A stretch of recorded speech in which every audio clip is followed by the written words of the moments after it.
কোনো এজন কেণ্ডিডেটে যদি আশাকত চাং পাতে আৰু দিনতে সপোন দেখে, এতিয়া পৰিশ্ৰম বেছি হৈছে, ডায়েবেটিক পেচেণ্ট, এতিয়া কথা বাৰ্তা যদি অলপ উল্টা পাল্টা হৈছে তেতিয়া মোৰ ক'ব লগা একো নাই। নিৰ্বাচনৰ অফিচিয়েল আপোনাৰ কি কয় প্ৰচাৰ আজিৰ পৰাহে আৰম্ভ হৈছে, গতিকে তেখেতে সপোন দেখিয়ে থাকক। আমাৰ জনগণ এলাৰ্ট, আমাৰ জনগণ সজাগ, আমাৰ যিসকল যোদ্ধা ইতিমধ্যেই সমষ্টিত কাম কৰি আছে, তেখেতসকলে দিনে নিশাই কাম কৰি আছে আৰু ৰেজাল্টৰ দিন তেখেতে গম পাব ইনশাআল্লাহ। মুখ্যমন্ত্ৰী এজন চৰম সাম্প্ৰদায়িক ব্যক্তি। মুখ্যমন্ত্ৰীৰ এই বক্তব্যক মই গৰিহণা দিছোঁ। তেখেতে মুখ্যমন্ত্ৰীৰ চকীটো কলংকিত কৰিছে। মুখ্যমন্ত্ৰীৰ চকীত বহি এটা সম্প্ৰদায়ক টাৰ্গেট কৰি এনেকুৱা বিয়পাই সাম্প্ৰদায়িক বক্তব্য মন্তব্য দিয়া মুঠেই সমীচীন নহয়। আমি লাজ পাওঁ মুখ্যমন্ত্ৰীৰ এই চব বক্তব্য মন্তব্যত, আৰু ভাৰতবৰ্ষত অসমীয়া হিচাপে আমি লজ্জানত হওঁ মুখ্যমন্ত্ৰীৰ এই বক্তব্যত।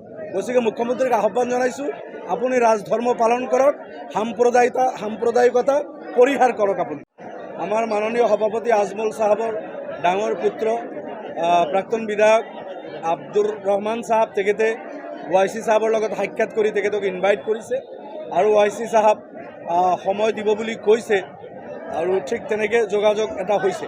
নহয়, আজমল চাহাবৰ জনপ্ৰিয়তাটো বাঢ়িছে, আপোনালোকে দেখিছে। আজি আমি যিমানবোৰ কেণ্ডিডেট দিছোঁ গোটেইখিনি আসনত আমি ইনশাআল্লাহ জিকি আছোঁ। গতিকে আজমলৰ জনপ্ৰিয়তা বৃদ্ধি হৈছে এটা ফেজত ইলেকশ্যন হোৱাৰ কাৰণে। তেখেতে নিজেও ইলেকশ্যন খেলিছে, তেখেতে যিমানখিনি সময় দিব লাগে নিশ্চয় দিব নোৱাৰিব। তাৰ কাৰণে YC চাহাবক আমি ৰিকুৱেষ্ট কৰিছোঁ, তেখেতে আমাক সহায় কৰিব বিচাৰিছে। YC চাহাবলৈ ধন্যবাদ। সুস্মিতা দেৱ যি পাৰ্টিত আছে সেই পাৰ্টি বিজেপিৰ লগত ভাৰতবৰ্ষত চৰকাৰ চলাইছে। মমতা বেনাৰ্জী NDA চৰকাৰ, বিজেপি চৰকাৰ, অটল বিহাৰী চৰকাৰত আপোনাৰ ৰেল মন্ত্ৰী আছিল।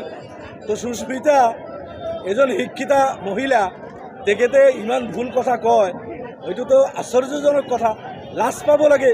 তেখেতে যি দলত আছে, যোৱা দিনবোৰত বিজেপিৰ সমৰ্থক আছিল, দিল্লীত চৰকাৰত একেলগে আছিল, অহা দিনত যদি দৰকাৰ পৰে আকৌ বিজেপিক সমৰ্থন দিব। সেই দলে আমাক বিজেপিৰ লগত যোৱাৰ সন্দেহ ব্যক্ত কৰা নিৰ্লজ্জ বক্তব্য এইটো।